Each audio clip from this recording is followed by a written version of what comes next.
Welcome to the Dream Journal. From the studios of KSQD in Santa Cruz, the Dream Journal is a weekly show where we explore the power of nighttime dreams through conversations with dream experts and with listeners like you. A dream can be meaningful even if you don't know what it means. The spirit of dreaming in Shakespeare and beyond, dreams as play, and also long-term dream journaling. Today, a conversation with prolific author Dr. Kelly Bulkeley. I'm going to check in with a recent dream of mine. As listeners probably know by now, I love to play ukulele. I love to lead music around the fire. And I've had so many dreams helping me get used to that, being outside, being out of my comfort zone and leading people. And a couple of recent dreams. One is my husband's brother, who's a musician, is standing around a boombox with me, and we're figuring out all the features of the boombox. Apparently there's a keyboard as part of this, and one of the cool things is I'm wrapping up these metal wires and putting them away, like getting rid of some of my jitteriness, maybe getting rid of some of my nerves. So it's just a little way the dreams help. They do seem to help a little bit every day, whether we remember them or not. Amazing. Now let's meet Kelly Bulkeley. Hello, Kelly. Good to have you on the show. Yeah, hi, Kathy. Good to be with you. Yeah. Excellent. Kelly Bulkeley, PhD, is a psychologist of religion focusing on dreams. He is director of the Sleep and Dream Database, senior editor of the journal Dreaming, and former IASD president. His recent books include The Scribes of Sleep, 2020 Dreams, Escape from Mercury, and The Spirituality of Dreaming. And you can find our guest at bulkeley.org. That's Bulkeley.org, bulkeley.org. Also, the Sleep and Dream Database.org is another resource there. So this is just three of your recent recent books. Mm-hmm. And you have quite a few books coming along. And I wanted to just say, wow. Mm-hmm. It's fabulous to meet a writer who's been so successful at getting the word about dreams out there. That's what this show is all about, getting people interested in dreaming.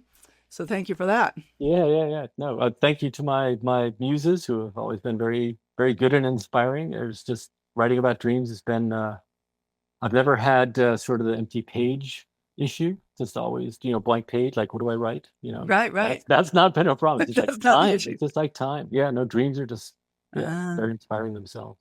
Okay. And your new book that is called is about the spirit of Shakespeare, right? The spirit of dreaming in Shakespeare. Yeah. So we were just at the IASD conference, and we saw this amazing play, the Midsummer's Night's Dream. And I know that you're really involved in that Shakespeare. And Shakespeare's happening right here in Santa Cruz right now. Yeah. We have a Santa Cruz Shakespeare Company, which is world famous. Yeah. And I personally just saw Macbeth, and we're going to see Much Ado About Nothing. There's also Coward Play. And it's great. This whole thing about plays. What is it about plays? They show up in dreams so often. Oh, my God. Yeah. Well, I've been interested in Shakespeare and seeing Shakespeare plays and throughout my life, and not really like specializing in that, or I wasn't an English major, but always recognizing there are a lot of interesting dream passages in Shakespeare's plays. And then about 10 years ago now, I had the chance to become a member of the board of directors of the Oregon Shakespeare Festival, so in Ashland, and that's and for 9 wonderful, but really what a bucking bronco of a process. Was on that board and worked with some great artistic directors, and I learned two things that quickly, there's always drama, there's just always drama, just like things are always like, how's it gonna work?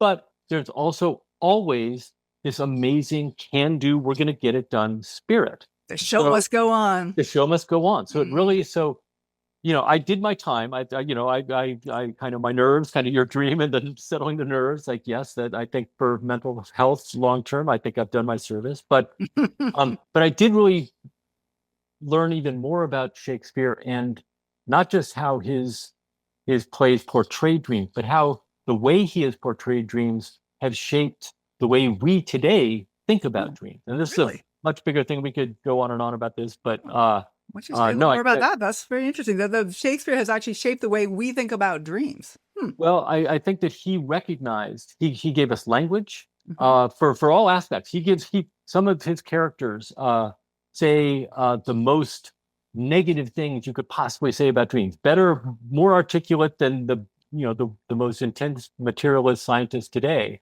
Um, but what's interesting is Shakespeare will not just have characters say these things, but he'll give a lived context and elicits an audience a question like, so why would a person say that at that time? Why would a person, when someone tells them a dream, say, that's stupid, you're a dreamer, which is what Julius Caesar says when somebody comes up and says, you better watch out. There's been, uh, throughout Shakespeare's plays, authorities deny dreams and resist dreams. So it's just, there's all sorts of ways in which we can learn about contemporary ways of our culture deals with dreams and thinks about dreams in positive and negative ways by digging into these plays. So, Mm-hmm.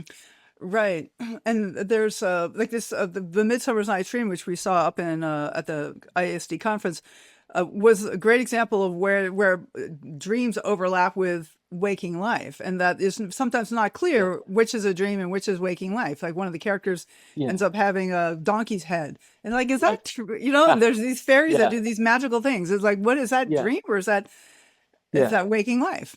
Well, and this is where his plays, and let's remember that in the Western theatrical context and many other traditions as well, but theater is originally comes out of ritual and out of religious practice and efforts to create a sacred space in which to invoke the presence of the gods. So Mhm. theater is, and in Shakespeare's time, that this is why the church, this is why the Protestants hated the theater so much. Like it was a rival, it was a Really? rival way of accessing spiritually powerful realities. And to my reading, Shakespeare recognized that when people gather together in a special place and share an intense imaginal experience, um, it is the equivalent to a shared dream. And he, in my view, plays with that and expands on that in the deep spiritual uh, potentials of fully appreciating that level of our interconnectedness and powers of our shared imagination. Ah, I never understood why there was a great objection to plays, and that actually explains a bit because we are having an experience together when we go see a play, and including the actors on stage. One thing I Yeah, really love about live plays, movies are fabulous too, yeah, and they have this kind of shared yeah, experience. But there's something about a live play where you have people up on stage, and for 2.5 hours or right. whatever, the Shakespeare plays are often quite long. They have memorized hundreds of Yeah, thousands yeah, of lines, and they're interacting like 7, 10 people at a time with this pre-rehearsed thing. There's just something very human about, you see them sweating up on stage, and yeah. like occasionally they'll like repeat Yes. a line or something, and they're like, there's something very human about we're Yeah. going through this experience even with the actors. Yeah. And a big uh, part of Shakespeare's art is the way he elicits the audience's engagement. All he like at the time, all they had was a bare stage and some costumes and the words. That's it. And yet by bringing the audience in and triggering ways that they can kind of imaginatively, participate and co-create. It's really a co-created art. Hmm. You can't really have theater without an audience. And it just doesn't, that's a dress rehearsal. That's not the art. So, and in this way, this is why there are not just, metaphorical, but literal ways in which it elicits an experience of shared dreaming that we really, Hmm. that with a group of people, we are sharing this intense imaginal experience in a real yet not real way. And yeah, so. Okay, interesting.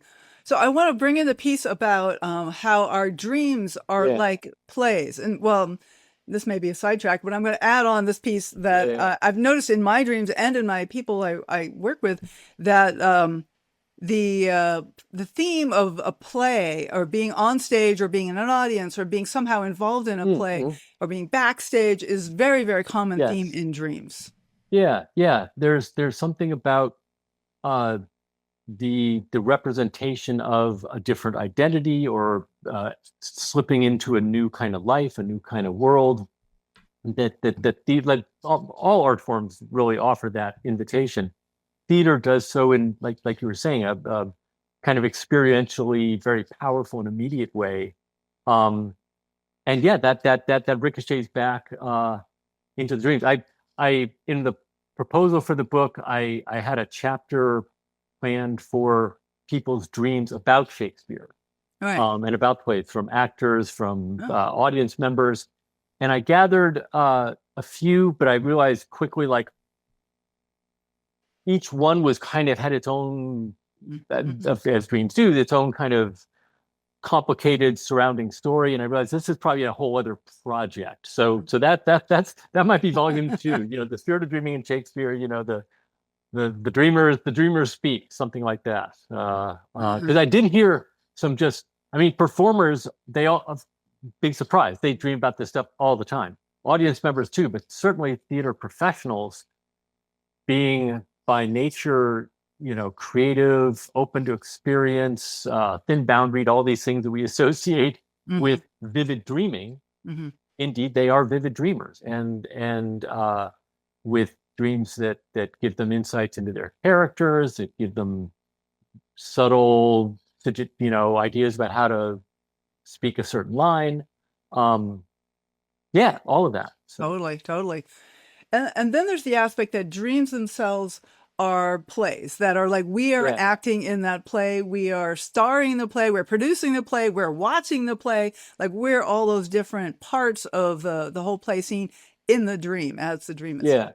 Yeah, well, this is the great thing about the ending of A Midsummer Night's Dream, where many plays at Shakespeare's time, they would end with an epilogue. Somebody saying, end of the play. Thank you. Hope we didn't offend anybody. Pass the hat around. Donations welcome. The end of Midsummer Night's Dream, the epilogue is delivered by Puck, right? The greatest, he's the greatest trickster perhaps in all of literature, Yeah.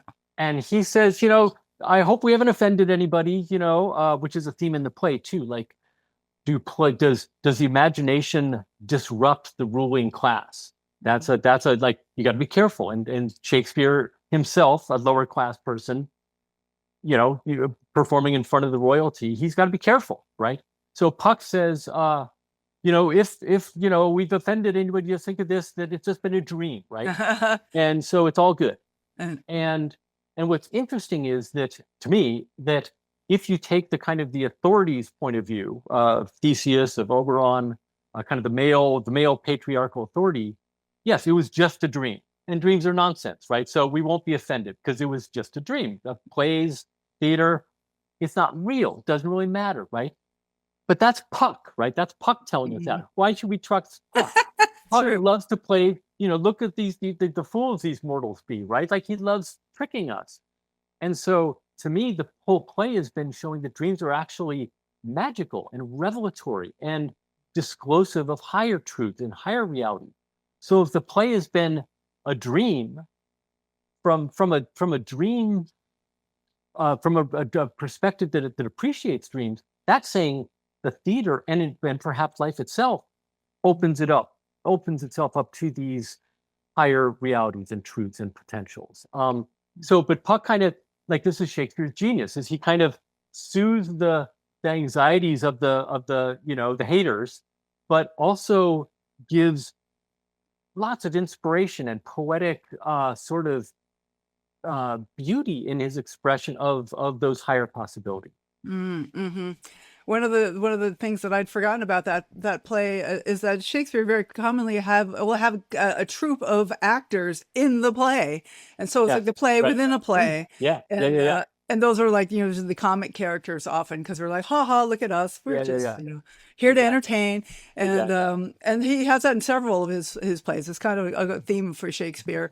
Yeah, yeah, yeah. And it reminds me of the whole thing of a dream within a dream. That sometimes you have a dream and then is it a dream? Exactly. But then I wake up in the dream, but I'm still dreaming. Like there's Well, and this is where Shakespeare's plays, he drew a lot of his inspiration and actual plots and characters from Ovid's Metamorphoses, which is a classical Roman era compendium of myths that are everything is changing, everything is constantly transforming and metamorphizing in one thing into another.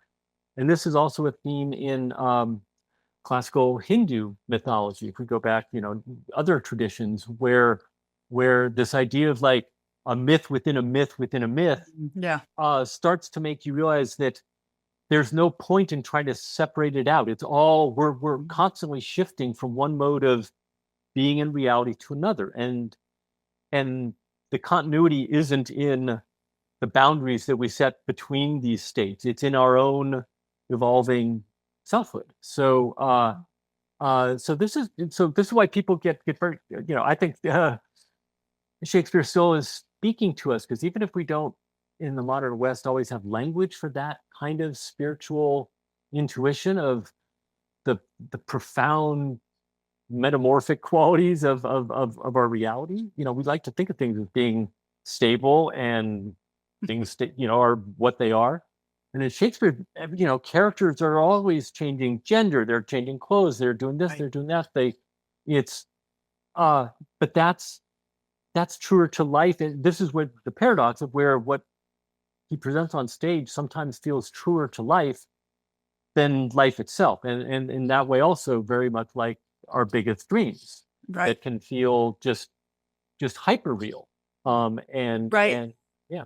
We're kind of skirting around this whole idea of that reality is also like a play, and that there's a certain dreamlike quality to reality. And last week's podcast with Paul Levy was all about the idea of reality as a dream, and it just really blew my mind. And apparently it blew my public's mind, because one of my reels went viral with it. But there's something so if you haven't seen that episode, check it out.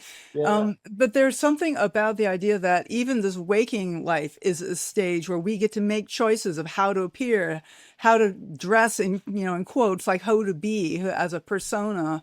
And we choose the fellow actors, the people we're with, and we choose the plays, and like there's a lot about reality as a play. Yeah, well, and the constraints on how much of the dream we can bring into reality. Because this again was Shakespeare had his own challenges in terms of what the authorities would accept and what those who were most invested in kind of the political and religious and commercial status quo, and he had to work within those parameters and be careful, because people really, there were severe consequences if you said something that got that offended the queen or Yikes. violated religious beliefs or something. So he found a way to kind of ride the edge of that, saying a lot. And I part of my argument is that his dream language is one of the primary ways that he connected with people kind of under the radar, but below the censor's attention. The 38 plays, there are 2 plays that don't have any dream references, but in only the other 2 of all of his. Yeah. Love's Labor's Lost and Henry VI Part 1. Other 36 plays, there are a total of 215 references. So there's a lot of, he mentions dreams, and a lot of it is just like little asides. You won't be able to dream of what happened. There's either positively, every time a man has an unexpected sexual encounter, he's like, "Am I dreaming or is this real?" Like that's a constant thing. That's a lot. Women know. It's real. and then there are also moments of horror and tragedy where someone says, "Oh my God, I wish this was a dream. This is worse than any dream I could possibly have." So those aren't references to actual dreams, although there are several of those too. But what I found, this was the surprise in writing, was like realizing like each time he uses it, the word dream, even in these very brief little sort of allusions, he's he's he's hitting this note of dreams connect us with bigger imagination. Dreams expand our awareness of the world. Every time he mentions like, I wish I were dreaming, this is so horrible. You know, he's he's underscoring the value of dreams, which the religious authorities, the political authorities were not emphasizing. On the contrary, dreams were considered evidence of potential witchcraft, of treason, of any number of heresies. So the dream discourse at the time was very uh, cautious. And so again, anytime Shakespeare used the term, it brought it to people's minds. I think he was doing that for a reason. Right. But I think, the everyday people, so like maybe the religious people and the royals or whatever, were discounting the dreams. And yet maybe the everyday people were more connected to that earthy reality of Exactly. a dream, a dream. Of the folk beliefs about dreams and their Yeah. connections to the fairy world, Yeah. to ghosts, to the rhythms of nature. Yeah. Yeah, he grew up a country boy. Mm. And I think that the nature references and the relation of dreams to nature, with Midsummer Night's Dream being I mean, to me, in every one of the plays, the forest is a dream space. Yes. Not just the Midsummer Night's Dream, but several of the other plays, the so-called Green World plays. Yeah, this is where I started thinking like, oh, I'm kind of bringing some dream research to Shakespeare. I honestly believe that we owe him a tremendous debt of gratitude for opening these things up, opening these realms of human experience and giving us language and kind of human context in which to understand them. I think that's great. So we could talk about this for the Yeah, entire yeah, hour, yeah. but I want to touch in on Yeah. a couple other things. We'll have a break and I have some questions after the break, but I wanted to touch into the sleep and dream database, which is something that has to do with long-term dream journals. And like, then maybe there's some tie-in and that we have these, these many plays that we can connect together. It's like a whole series of dreams that Shakespeare had put together.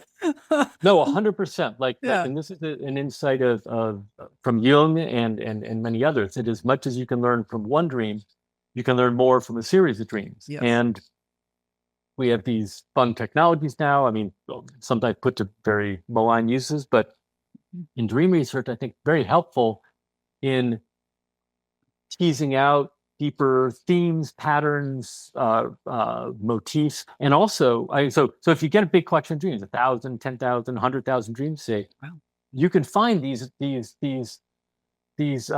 recurrent patterns that really do reflect, at the simplest level, they reflect people's waking life concerns, the things that the people, the activities, the situations that you care most about, reliably are reflected in dream patterns over large stretches of time, which is interesting and relevant. I myself, being interested in kind of the spiritual and religious and sort of yonder realms of dreaming, something like the Sleep and Dream database, to be able to collect large numbers of dreams, enables us more precisely and efficiently, in a way, to find the singular dream, the anomalous ones, the big dreams that and then to identify how exactly they are so big, what makes them different from other kinds of dreams. What we only know that if we know what other kinds of dreams are like, and then we say, whoa, that's got flying, and that's got animals, and that's got falling, and that's got wonder and confusion, like a constellation of elements that, and you probably would feel it, but if you see across a large stretch of dreams, say, wow, that is really a singular dream. Okay. So it doesn't answer all questions, but I think it creates these kinds of analyses using these technologies can create a wonderful foundation for then deeper qualitative explorations. Right. So it's interesting that there's like these singular dreams that really stand out, and I have found I have those that are very precious to me too, and that have been very meaningful. And I'm also very interested in series of dreams, Yeah. and then how they evolve, because Right. like, the whole stage theme for me, Right. like I've had dreams where there's chain link fence and I can't get up on stage, and then Yeah. there's another dream where I'm on stage but I can't remember the words, and then there's another dream where I'm having a great time Right. singing. And so, like, these are, you might say, they're all stage dreams, and Right. yet there's for me there's an evolution, and sometimes I go Yeah. backwards and forward, and I like to Yeah. focus on like the way they evolve. Yeah. But Yeah. there's Yeah. people like, Bill Tumhoff, who also was on the show a while ago, who has this idea that people's dreams don't really change. And Yeah. I guess if you look at, stage dream, another stage dream, Yeah. okay, well, it's the same dream, but for me they're not the same, because there is an Yeah. evolution. Yeah. I know Bill very well. I respect his work, draw upon Yeah. it all the time. On this one, I'm more sort of in your camp of seeing changes amid the continuity. I definitely see the continuities, and which is amazing, and strong evidence that dreams are not meaningless nonsense. Like Bill Domhoff has helped us make that point, I think, very clearly to the broader scientific community. And if they don't accept it, then that's just bias at that point. Yeah, they're just ignoring But evidence. but the change, and this is where I've referenced the Elsewhere dream journaling app, where there's some features that help people look at characters, say, over a stretch of dreams.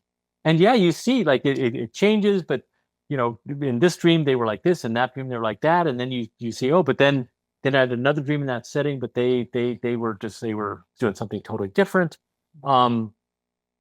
The tools are emerging to enable us to pick up on those kinds of sometimes difficult to discern, but nevertheless meaningful and important shifts and changes and developments in our dream lives. Yeah, every dream is, I mean, a recurrent dream is, at least in my experience, always has lots of new, different, weird things along with the recurrent theme. I barely ever have exactly the same dream multiple times. Yeah. Right. And there's exactly. Oh no, what was I thinking? Darn, I lost it.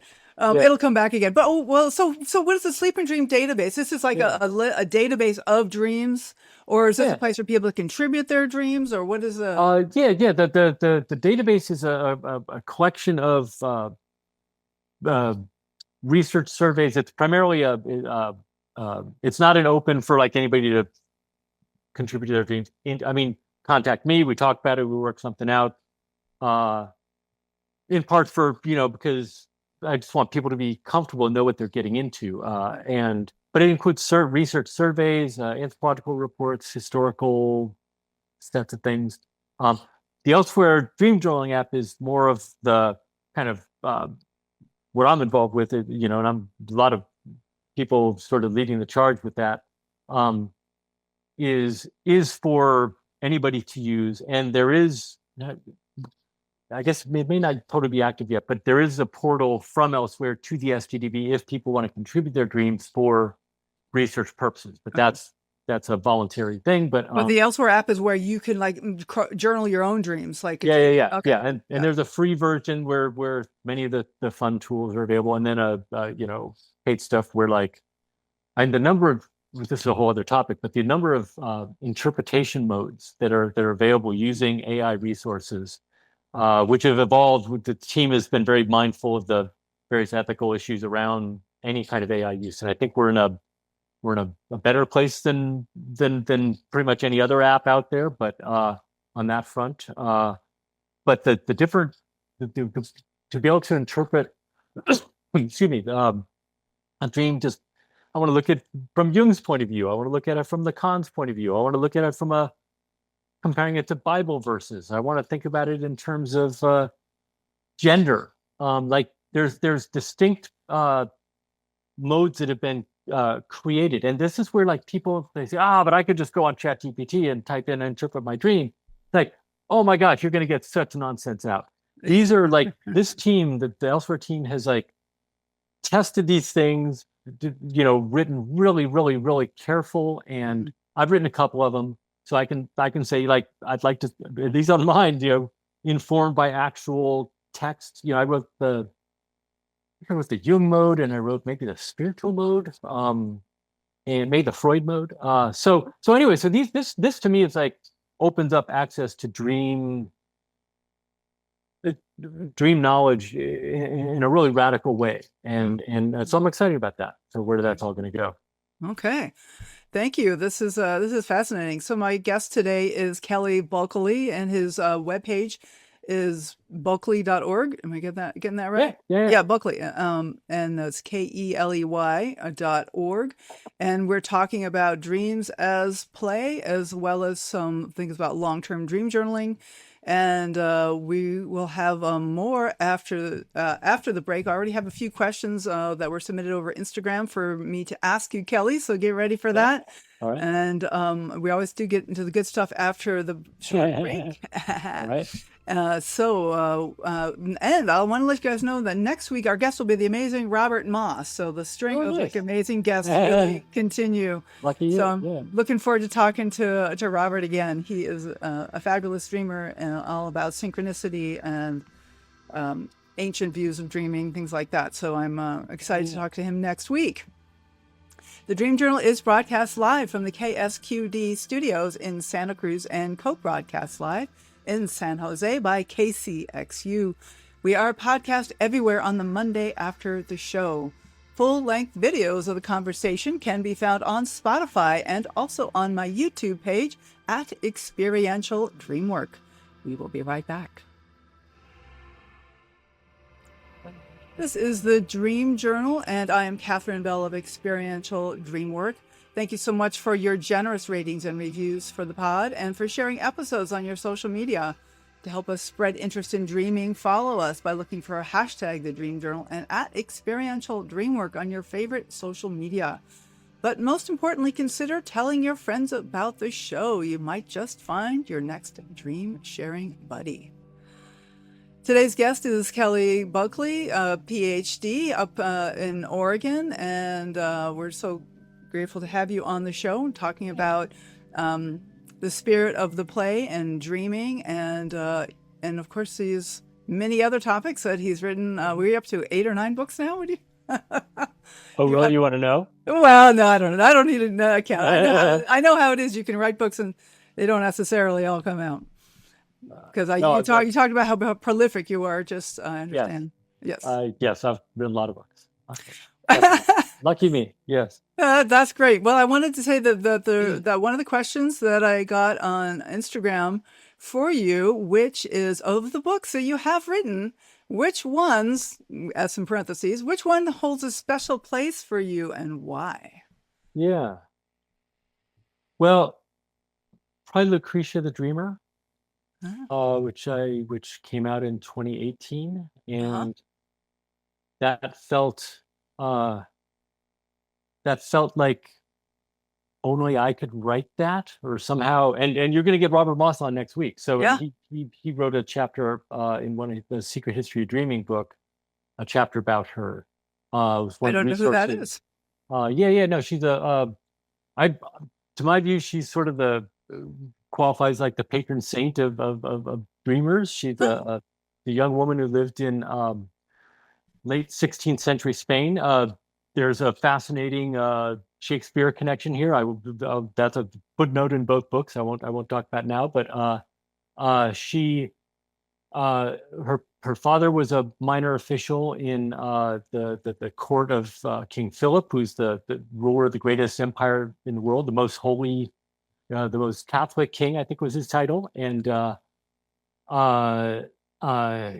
she was a poor, illiterate young woman, but was a dreamer and gained a reputation in her neighborhood as a big dreamer, which was a bad thing. Again, one of these times in a situation where like that was a really bad thing. Mm-hmm. And her father really said, no, cut it out. She had a prophetic dream about an illness to the royal family, and that was just like, that's dangerous. That's witchcraft. So, but then some priests got interested, had heard about her, and worked out a deal. Her father was traveling a lot, so they worked out a deal where the priest could come to her apartment right near the Plaza Mayor in Madrid and record her dreams each morning whenever she had them and woke up. And and she agreed. Her mother, they said this would be in the context of confession. So it'll be okay. You won't get in trouble. You just tell us whatever, right? And they record her dreams, and there are a bunch of just amazing things that are documented that are in his historical record, because at the end of a process where she began dreaming that the Spanish Armada, the great naval fleet that Philip was sent to attack England, everyone was very excited. There was literally round the clock prayer vigils in Madrid to get to help the Armada. And Lucrecia kept dreaming that it would fail. And when it did fail, people kind of freaked out.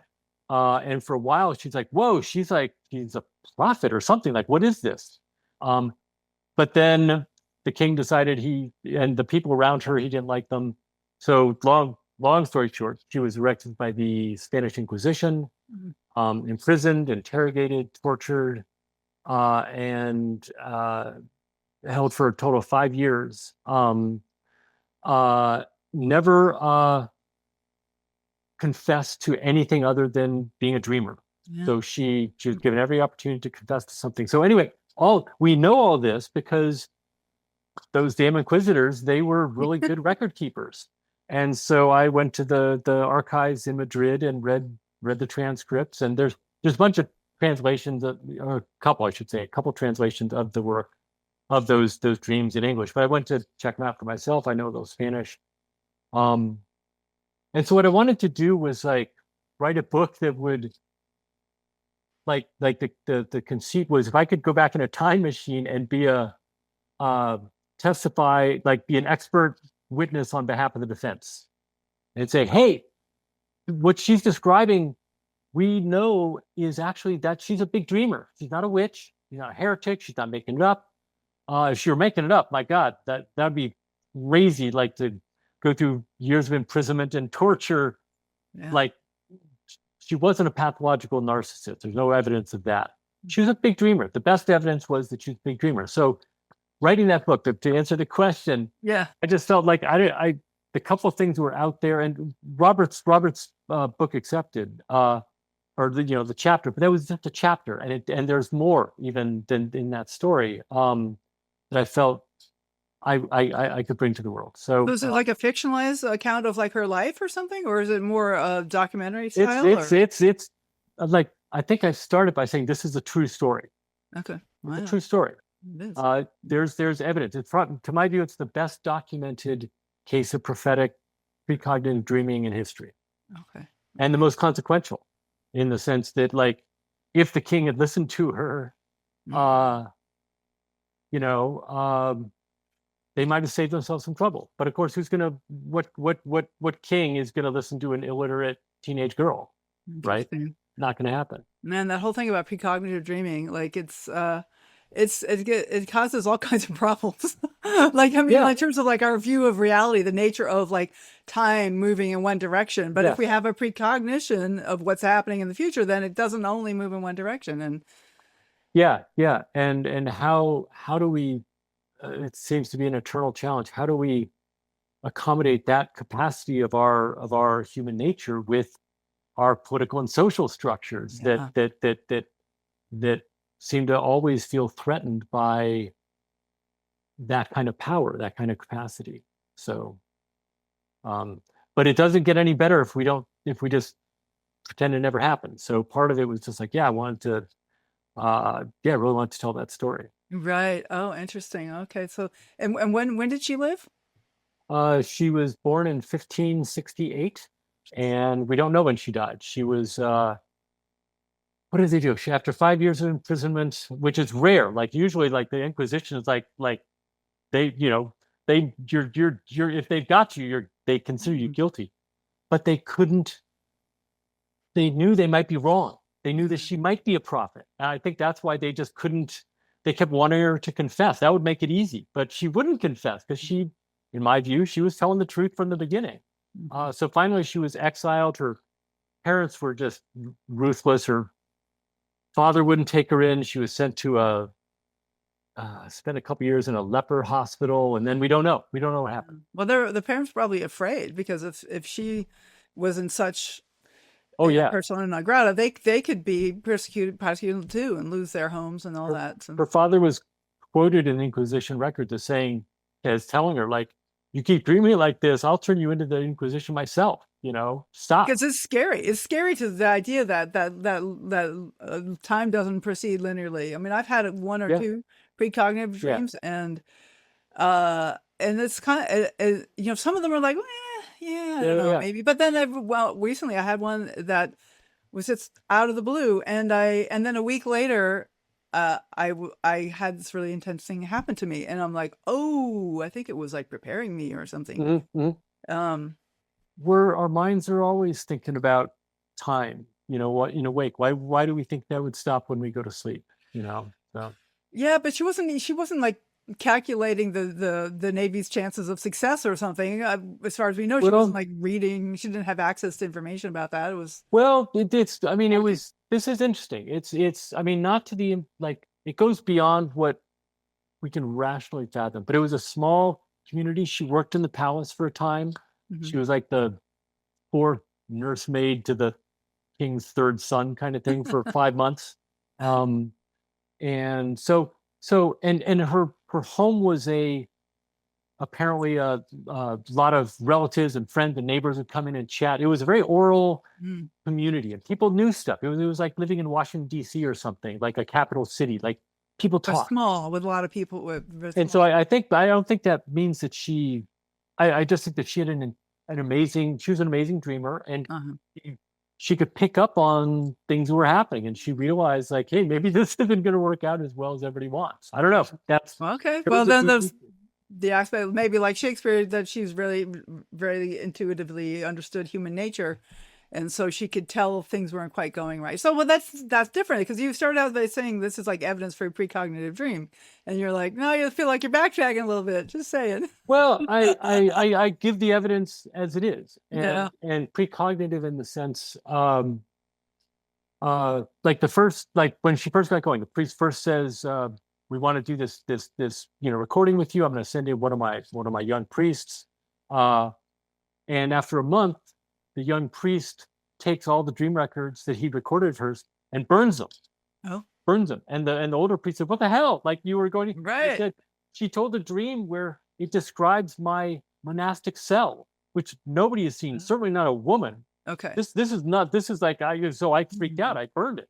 And the older guy said, "Get back in there. This is exactly what we're doing. Like, this is like, that's what we got here. So, okay, ride with it." So she had some kind of something that I don't think can be accounted for rationally or in a sort of conventional cognitive way.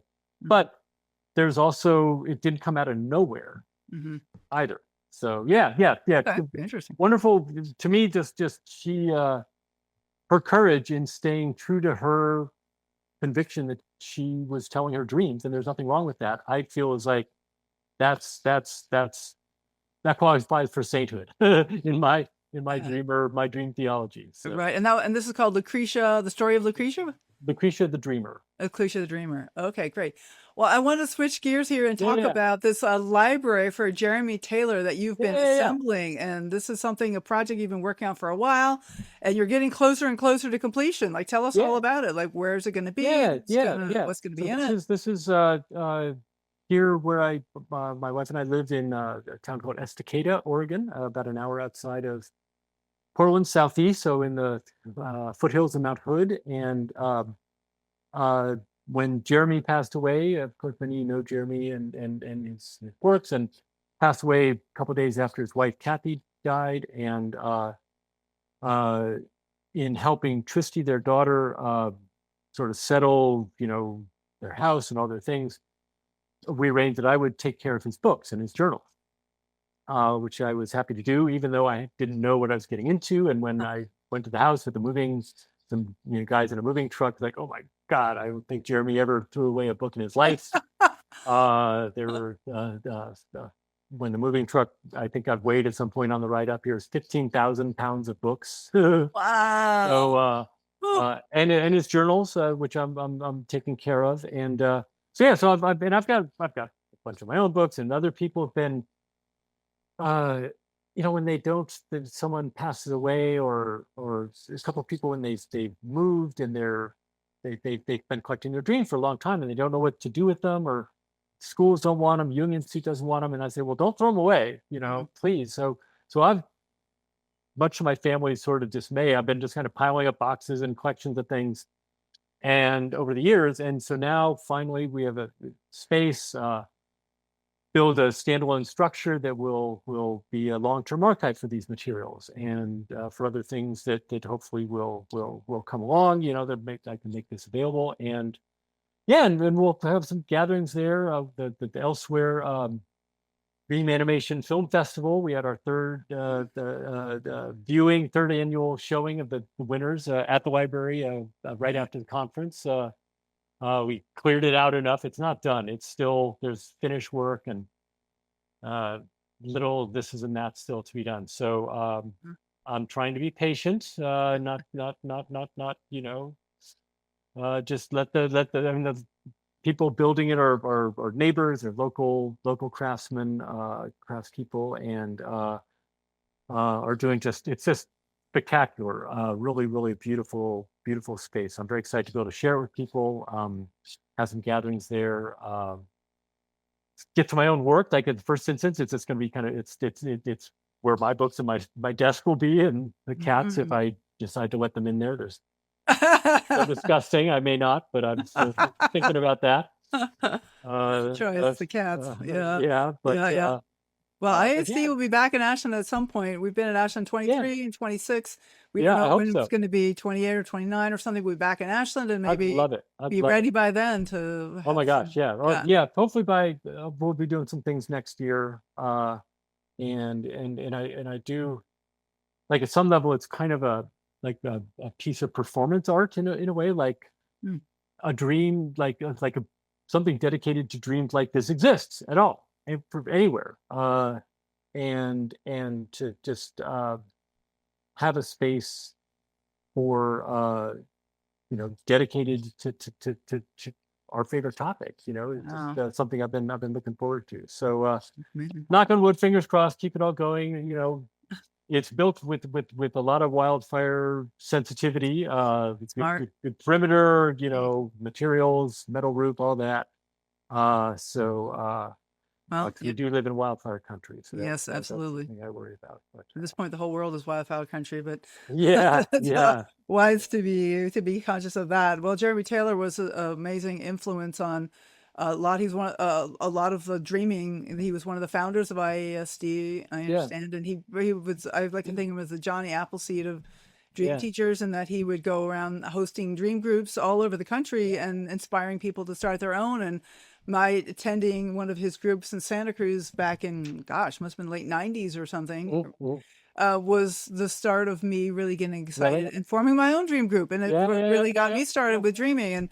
And he was going to be the keynote at one of the Festival of Dreams, and he died just like a couple weeks or maybe a month or two before we were gonna have the festival, and so we had to fund. So it was like, couldn't you wait a little longer? Yeah.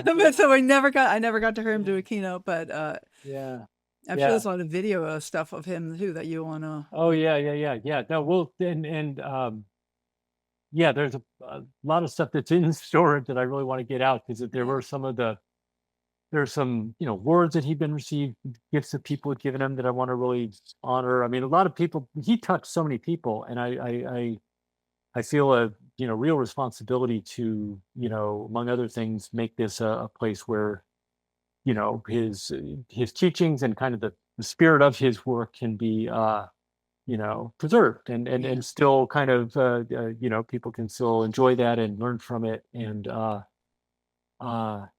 and he not only had books, dream books, of course he had a bazillion dream books, but he had amazing, like probably the biggest topic of books that he had, or subject, was mythology. He had like more mythology books, and I mean, oh my God, they just went on and on. He had a huge collection of books about poetry and collections of poetry, graphic novels, art, like enormous things about art, psychology, of course.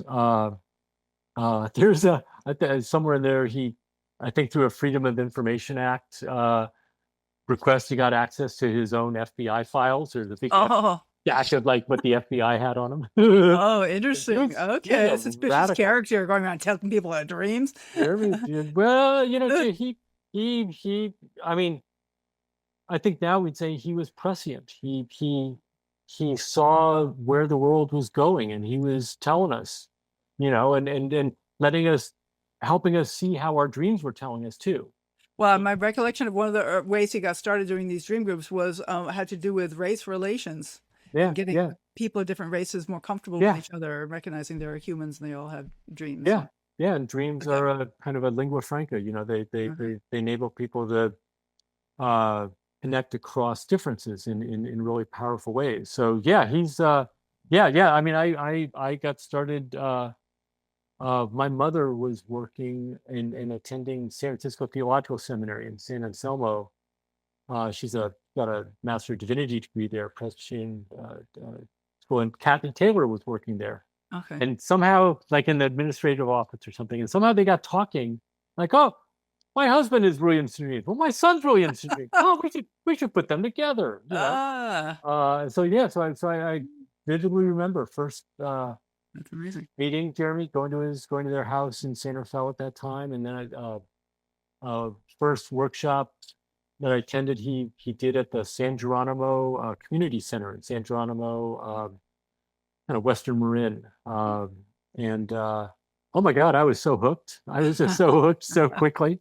Kelly, this is great. Oh, this is Yeah. amazing. And thank you so much for all your work around this. Yeah. This must be a huge commitment and time and money and just, your energy. It's what my life is now, I think. Excellent. And I'm good with that. Yeah. And thank you for all the books that you've put out into the world. It's been really inspiring. So great to have you on the show. I'm going to have to let you go, but I wonder if you can finish with just a few words of encouragements for our listeners to take with them. Just with something. Yeah. Well, our dreams are, they know us so well, and they mean us well. And even when dreams are scary, or even when we're like in our waking lives or out of control, or things aren't going the way we want, our dreams are still going to hang with us. So I feel like in a world where it's hard to trust kind of anything at the moment, I really feel at the end of the day, you can trust your dreams. Wow. I love that. Kelly Bulkeley, thanks so much. This is a real pleasure. Yeah. Thank you, Katherine. All right. Good to be with you. Yeah. Take care. And thank you all for listening. The Dream Journal is produced at the studios of KSQD in Santa Cruz. We are live every Saturday at 10 a.m. Pacific at ksqd.org. I am Katherine Bell. You can contact me at experientialdreamwork.com or at Katherine@ksqd.org, Katherine with a K. Keep up with the shows on Facebook, Instagram, LinkedIn, and especially on YouTube by following at Experiential Dreamwork. I'd like to thank Rick Kleffel, engineer and music creator, audio editing by Suki Wessling, phones by Eric Nelson. Intro and outro pieces are both by Mood Science. And tomorrow morning when you wake up, take a minute to write down your dream and bring it to the next Dream Journal. There's a time